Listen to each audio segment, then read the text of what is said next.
thank the organizers of this conference for inviting him to this event. BrandZone Consulting LLC to organize a conference of this nature, which apparently has been done consistently in the last few years. This conference comes particularly at a critical moment in our drive towards leveraging on the petroleum industry for an energy future for Nigeria. Strategic platforms such as this play an important and influential role in our industry and the nation in the ongoing debate over our energy future and the future of the global energy mix. I believe that the deliberations at this conference will give participants an excellent opportunity to hear directly from the crop of experts assembled on their thoughts on the path forward in responding to and repositioning Nigeria's energy sector for growth. Thus, the theme today, which is part of the energy mix, as the world moves to a low-carbon future, we recognized the need to put in place strategic measures to deliver much-needed energy for development and growth. Collaboratively worked with stakeholders to develop a new gas policy, which is followed by national oil policy, and that's our big win number one. Now, both of these policies were approved by the Federal Executive Council last year and have since been gazetted. Now, we have to understand the implications of this. Now, by going through and provide very clear rules on gas activities from the upstream, the midstream, and downstream sectors. Again, this is very significant because what you're likely to see from the efforts going on in this collaborative effort between the executive and the legislature is legislation that will, for the first time, comprehensively deal with the issues around gas. This legislation is expected to treat gas as an independent commodity rather than a byproduct of oil production. And it will be followed by another legislation around the fiscal regime, both for oil and for gas. The legislation will also herald a simplified but clearly defined licensing administration, which will regulate operators throughout the entire value chain. Still on the subject of gas, as a government, we recognize the benefits of natural gas as part of our efforts to meet the national energy needs and our environmental responsibilities. Accordingly, the National Gas Policy articulates a vision for the sector, sets clear policy goals and strategies, and an implementation plan for the medium and long-term targets for gas market development. As most of the investment required in the sector will be drawn from the private sector, it is designed to stimulate a competitive business environment for both current and new investors. Incidentally, you may find that National Gas Policy also addresses the 4 plenary topics of this conference, each of which deals with the energy value chain. In recognition of our role in setting the environment and supporting investors with appropriate interventions to bring their projects to fruition, we have occasionally intervened to ensure the execution of critical gas supply agreements that will ensure increased gas utilization in the country, especially for gas supply to 2 world-scale fertilizer plants, which are currently in development, and to a mini LNG virtual pipeline project that will ensure gas delivery to stranded markets in the country, such as northern Nigeria, which is, as we know, currently undergoing an alarming level of deforestation and is significantly deindustrialized. In pursuit of national economic growth, we have made investment drives to countries that already have had excellent energy structures developed, such as the United States, China, and India, and we have successfully aligned with the business communities in these countries. According to the IEA and OPEC, gas and renewable energy sources are gaining huge traction. Gas provides that unique advantage of being a source of energy, whilst also being clean. And pressure from climate change, renewable energy, new energy technologies suggests an oncoming sea change in the way the world produces and uses energy. And it demands that we introduce innovative solutions to our energy needs as a nation.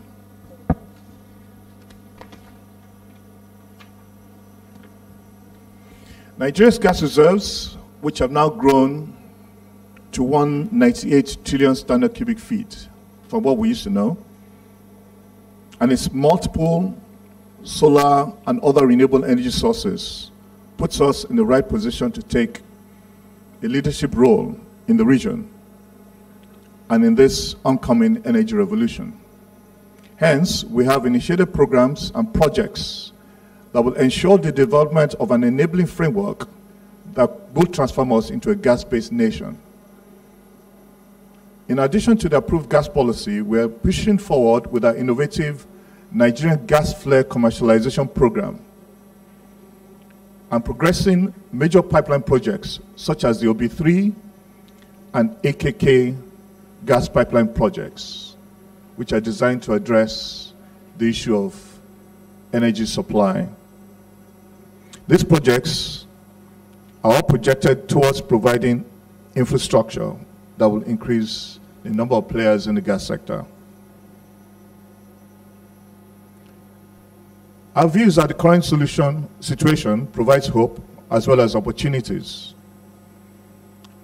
Our downstream sector, for instance, alludes to the need for more players, as this will guarantee supply of much needed products such as PMS at affordable prices. And in this regard, we're working to even deepen our work on deregulation. Although Nigeria's 3 refineries are not operating at optimal levels, we are working towards revamping them in order to reduce our dependence on imported products. And we have worked hard with numerous stakeholders to obtain the required financing for the revamp of our refineries.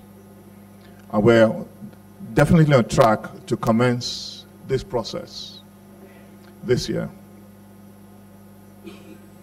We have also realized the importance of providing an environment that will ensure that more private individuals establish refineries, such as the Dangote refinery, which with a capacity of 650,000 barrels per day, will come on stream over the next 24 months. This, in addition to the government-owned refineries, will contribute towards our self-sufficiency in production and also help in generating employment for our teeming youth. We must not forget the several modular refineries that are also being promoted by other private investors.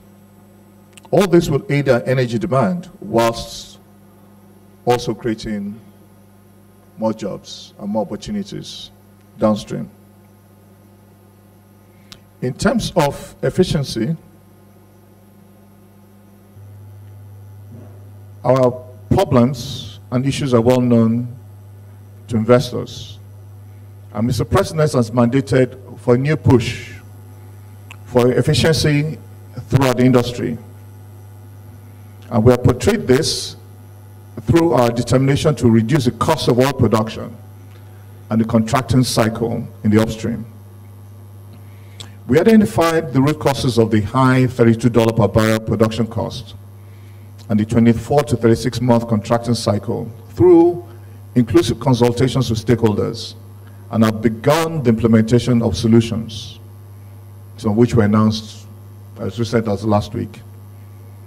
Progress is evidenced by the reduction of both technical costs and the contracting cycle, and also by increased investments in the upstream.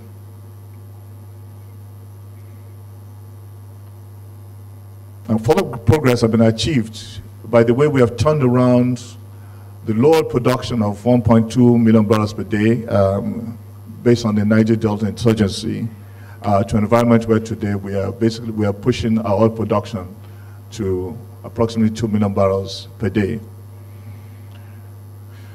All this will help improve our energy access in the country.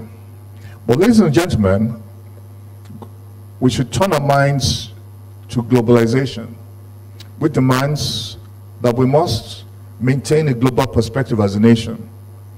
Because energy has spurred nations from a state of rubble to high levels of development. It's not surprising, therefore, that international energy organizations have always projected a constant year-on-year increase in energy demand. As the world today is in the midst of an unparalleled transition to a new energy future, Nigeria, with its growing energy demand, will need interactions with nations that can bring value, especially knowledge transfer and other national strategic objectives. And thank you all for listening.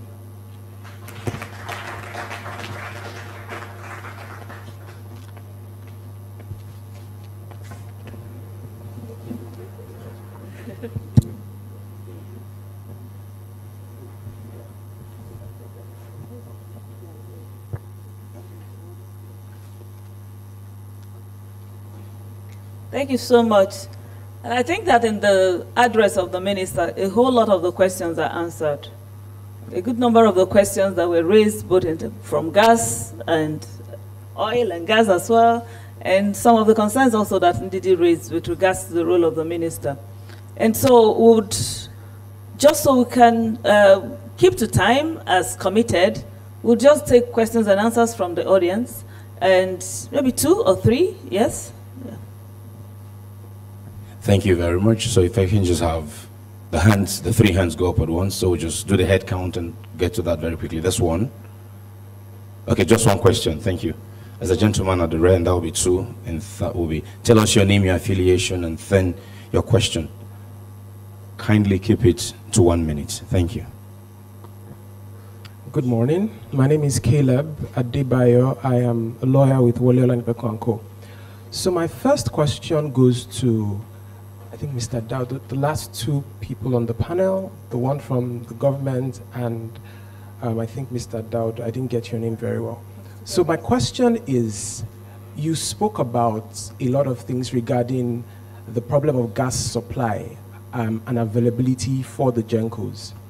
Now, I realize that the mini-grids, the captives, and all the other embedded generating companies, IPPs, hardly have the same supply issues that the GENCOs are having, do not have as much supply issues. Is it possible that one of the issues with the GENCOs getting enough gas is the pricing system? Is the fact that the pricing has been pegged at a particular amount and there is no free market for a willing buyer, willing seller to agree on a particular price? Is there a possibility that that is an issue, even amidst the whole domestic supply obligations? My second question goes to Mrs. I'm sorry, I also do not know your name. Yes, but my question goes to you. So my question is, I'm also an environmentalist. Now, very recently, the intersessionals were finished at Bonn, where there was a very huge discussion on the issue of conflict of interest and how businesses are affecting the negotiations and even policy locally. How can we ensure, I mean, there's a coal plant that, I don't know the latest with it, but I know that there's a coal plant that is planned to be set up in Enugu. Millhouse is involved in that. How do we balance the sustainability of the power projects in Nigeria with the interest of businesses that want to, of course, make money from the country, and then also balance it with the available resources that we have in the country? How do we do that?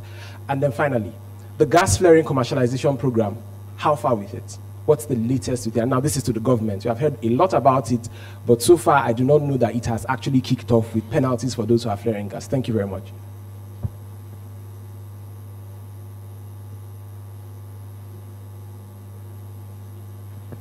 Good morning. My name is Tohib Aziz. Good morning. My name is Tohib Aziz. I'm a MSc holder in Petroleum and Energy Economics from University of Aberdeen. I've listened to you and you've spoken well on today's topic, but I do have a question. I noted some of the points you have raised here today. Two things I picked.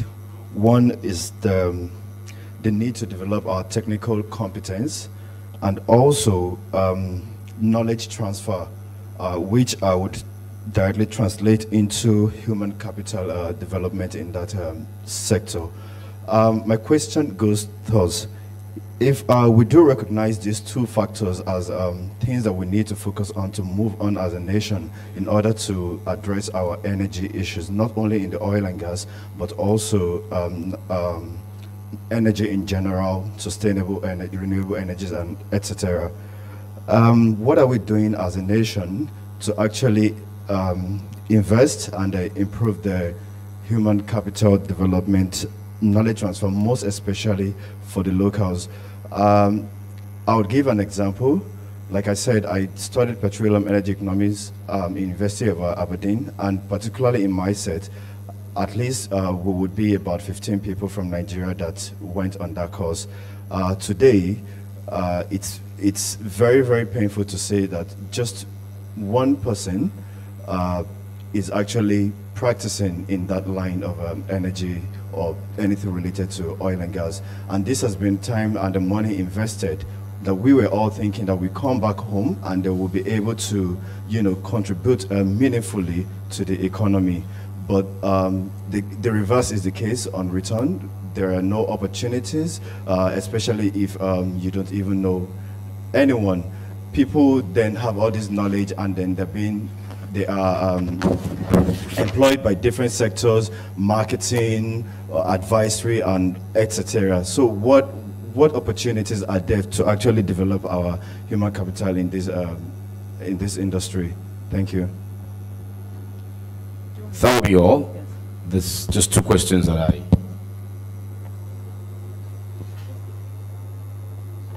With me first? Okay, I think I had one question. And that was balancing. The question was, how do we balance business interests with environmental needs? And there was a specific example of a local resource. How do we exploit local resources, and the operative word being exploit, without damaging the environment? Again, I go back to that point, which is, in Nigeria, the majority of our businesses are actually micro businesses. They're actually owned by an individual.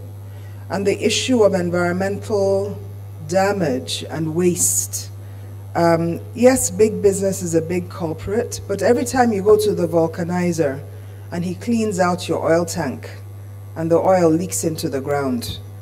I went to a wedding on Saturday and I made it a task. It was in Aja, which I didn't realize. So I was suddenly on this long journey without a book.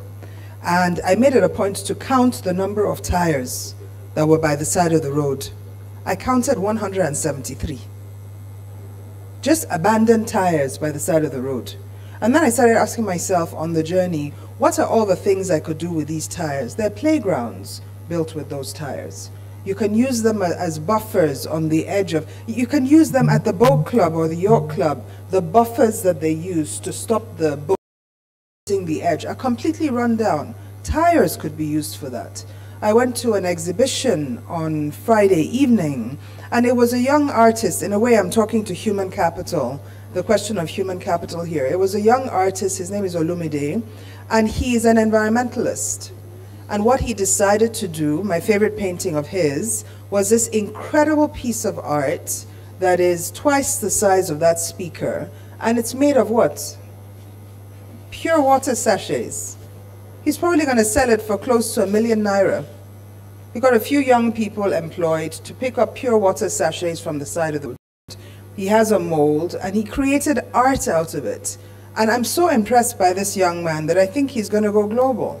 Now, what is our personal responsibility, given that the majority of businesses are micro and small businesses in this country? I'm not trying to say big business is not part of it, but I'm just trying to say we cannot stop at consistently pointing fingers at others.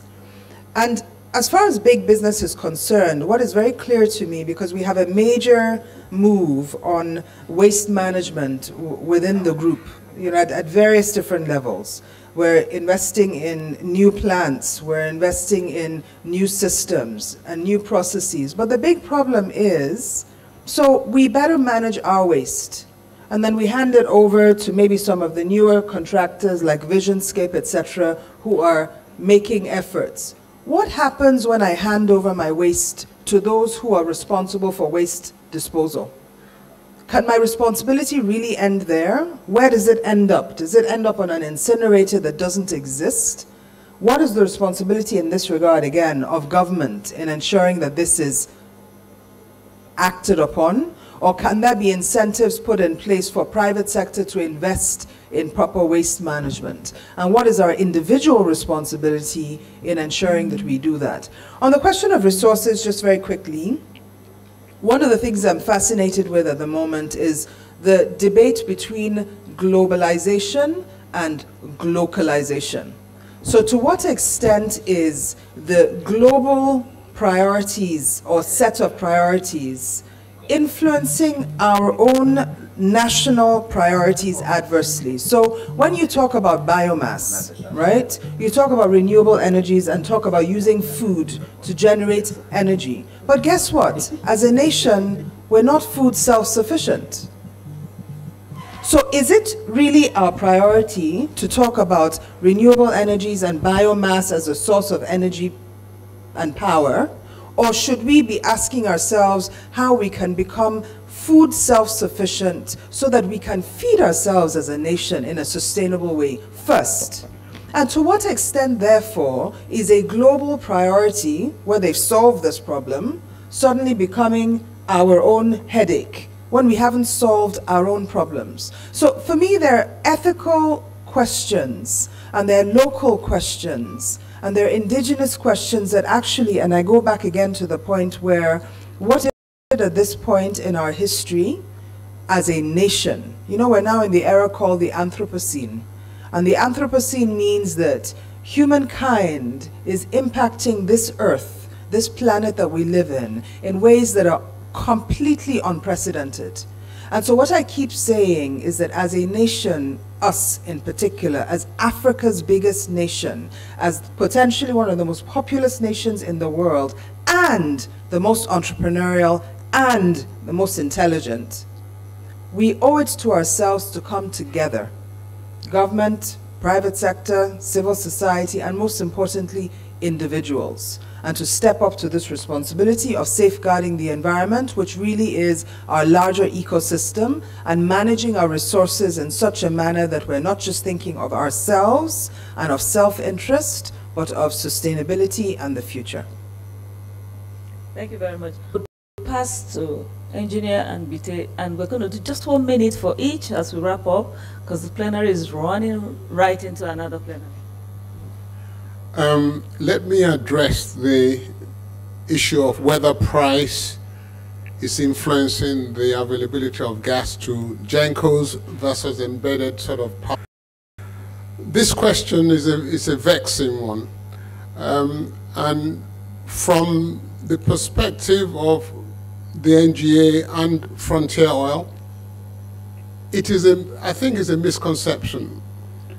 There's a problem in the fact that the whole value chain of gas supply, generation, and transmission distribution, evacuating power from plants, hasn't been properly thought through in many cases.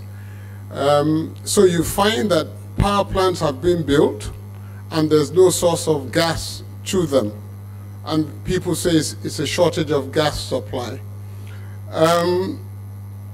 I can give you a specific example that we installed 200 million standard cubic feet of capacity since 2012, and the off-takers have only taken 30% of that volume since 2012. So I can produce 200 million standard cubic feet of gas and they're taking 60. I don't see that as a shortage of gas supply. And I think on the macro picture, you do have instances where there's a shortage of gas supply because there's no infrastructure to deliver the gas. Okay? So we need to get the narrative correct. If you look at the 13,000 megawatts of installed generating power today, there's about 6 megawatts attributed to shortage of gas supplies. And that's because the entire value chain from supply, generation, and evacuation hasn't been properly thought through. Price may play a role. So embedded power pays a lot more for gas than the GenCos do. But the real issue is that the value chain was not properly thought through, politicization of the location of especially government power plants, and therefore you have that there's a broken value chain that is not meeting the needs that it was designed for. Thank you. Let me quickly respond to the issue around the Nigerian gas flood commercialization program. First, let me say there's a huge amount of work that's going on in the back room. You will find in the next few weeks a raft of program documents that is going to issue, which we are basically just about completing. Those are documents that will basically guide how this program will run. It's taken us a while to develop these documents, but you know, a program that's so revolutionary like this, it needs a huge amount of thinking. So that's one of the causes of the delay, but we've literally finished that. But more importantly, we are waiting for the president's signature on the regulations. So what we did was we took a comprehensive look at the legal framework around gas flaring, and we've designed a new framework for that. It goes beyond the issue of penalties that you mentioned. Yes, gas flare penalties will increase significantly from the 10 naira per 1,000 standard cubic feet that is charged today. But the purpose is not designed for government to claw revenues from this issue of gas flaring. It's basically to motivate or incentivize, you know, in a different kind of way, incentivize compliance. And basically, it's like, just think of it this way, you are basically shepherding sheep to pen, right? So to move everyone towards a position where you help take those flares away. We are basically wasting a very important national resource, both national and natural resource. And the idea is to basically create wealth out of this. So for this to happen, you need that sort of framework that's oncoming, right, to basically make that work. So once we have the president's signature on the regulations, the program will start. As of 10 days ago, we responded to the final inquiry that came in from the State House. So we believe that now that the president is back in the country, we should have regulations out anytime now. So that's basically the issue around the NGFCP. As for the question around human capital, yeah, well, I feel that pain because, I mean, we have moved significantly in terms of our population. Our demographics is showing a country that is basically growing so fast, population-wise, far beyond the job opportunities that's being created. But I hope that what I've been able to read that in the keynote, and hopefully what will come out in my paper, will show basically a platform being created that will basically help induce a lot of investment, that will help us respond to these concerns around young people being educated and not finding jobs. We're very pleased to see how Today we have 3 major refineries literally under development, to see how another 3 government-owned refineries are about to start being revamped. We're seeing how some new gas infrastructure is about to develop. We're also trying to open up the offshore for gas supply so that we can actually bring gas into that stranded Lekki Free Trade Zone, which could help basically triple even the size of this Lagos state economy. Once we're able to achieve all these sort of things, then you start seeing incremental jobs being created, and hopefully we will not hear the sort of complaints that we hear.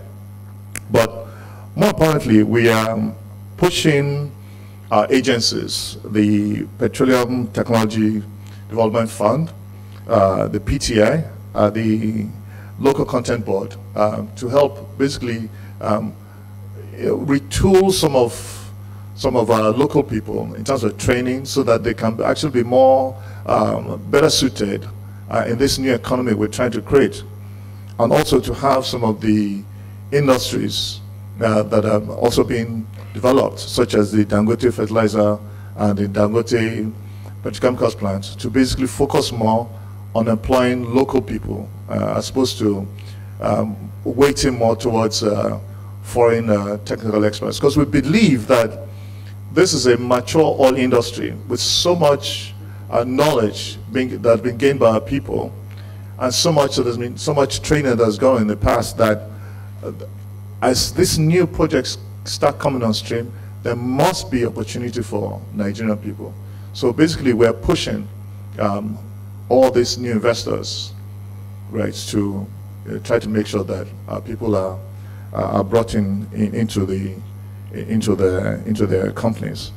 So I'd like to assure the guy who asked the question that the work is not done, but certainly we're not resting over our oars. We are pushing very, very hard to see that in very short order we'll be hearing less of these complaints around jobs not being available.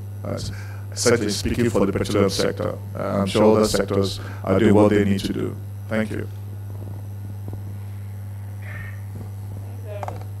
There is a critical factor across the value chain we've talked around today, and that's even the consumers. So we're talking about light up Nigeria, and then we're also talking about the need for consumers to be able to benefit from all of this development that is happening. But one other thing that's come out is even the role of the consumers. And so I'll have to ask you, Demola, to speak to us with regards to, we've heard about pricing, we've heard about the power companies not excited about the kind of revenues that come out. We've also heard about the fact that there is critical challenge with infrastructure, but with regards to the role of consumers, with regards to pricing, with regards to keeping the gencos and the distribution companies who make it possible for consumers to have good power supply. Can you talk to us about what we should be thinking of? Between you and the next sessions, I'm going to try and make this brief. And just, first of all, let me just leave you with some thoughts as a consumer. We've got to pay the right price for whatever energy we get. That is fundamental. And I think there's been a challenge in this country about getting the right price across the chain. The chain must be bankable. Any of you has a business that needs to be financed, if it's not bankable, for sure you will not get the funds, unless you have a very rich uncle that's willing to just bankroll your business. And for it to be bankable, there are two main things I would like to leave in your mind. It must have a cost-reflective price as a fundamental. And it must also have a profit-reflective price. So I'm going to just explain that for the consumers. I have to produce gas, and I must cover my cost of development and operations.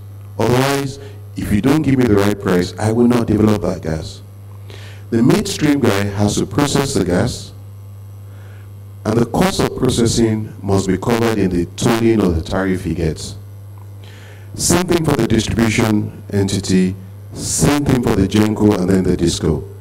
At the end of the day, you have to add all of these prices, and the consumer must pay the cost of that plus a fair profit. So when we have this discussion around what is the price of power in Nigeria, if it is not as a minimum cost reflective, it will never happen.